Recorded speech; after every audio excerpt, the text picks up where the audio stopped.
రెండవ రోజు పొన్నలూరు మండలంలో గ్రీవెన్స్కి హాజరవడం జరిగింది. మొన్న జరిగిన మర్రిపూడిలో ఎక్కువ సమస్యల పరిష్కారానికి చొరవ చూపడం జరిగింది. అధికారులు కూడా వీలైనంత ఎక్కువ పరిష్కరించే దిశగా చర్యలు తీసుకుంటా ఉన్నారు.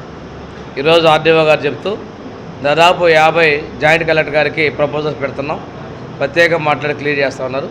ఈరోజు పొన్నలూరులో తీసుకున్న విషయాల్లో హౌస్ సైట్సు, అదేవిధంగా ముఖ్యంగా అగ్రహారం వైపు సెంటర్లోకి వచ్చేసరికి ఉన్నటువంటి భూములు ఒకళ్ళ భూములు ఇంకొకళ్ళ మీద ఇర్రెగ్యులర్గా మ్యుటేషన్ చేసేసి వాటిని ఒక కులాలతో సంబంధం లేకుండా అనువంశికం అని చెప్పుకుంటూ వీరొక్క కులము వారొక్క కులం తెలిసిన అనువంశం అని చెప్పేసి డాక్యుమెంట్స్ని 4-5 సంవత్సరాల క్రితం మార్చేసి అక్రమంగా రిజిస్ట్రేషన్ చేసినటువంటివి కూడా వచ్చాయి.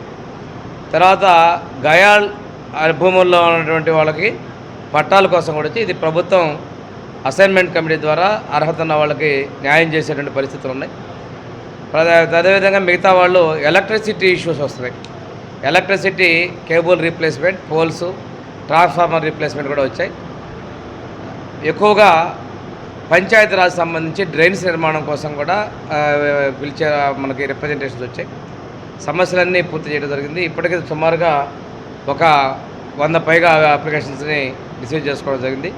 100లో కూడా ఎక్కువగా 60 వరకు కూడాను రెవెన్యూ ఇష్యూస్ ఏమన్నాయి. ఈవినింగ్ కూడా ఇంకా చాలామంది ఉన్నారు.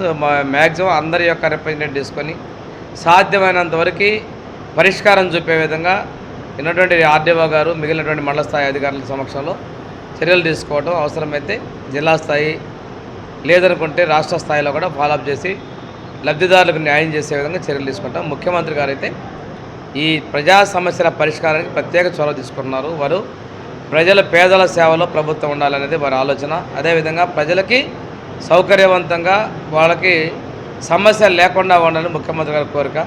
దాని మేరకే తీసుకున్నాం. తర్వాత 10 రోజులు గ్యాప్ తర్వాత నియోజకవర్గంలో మిగిలిన మండలాల్లో కూడా ఈ కార్యక్రమాన్ని చేపడతాను.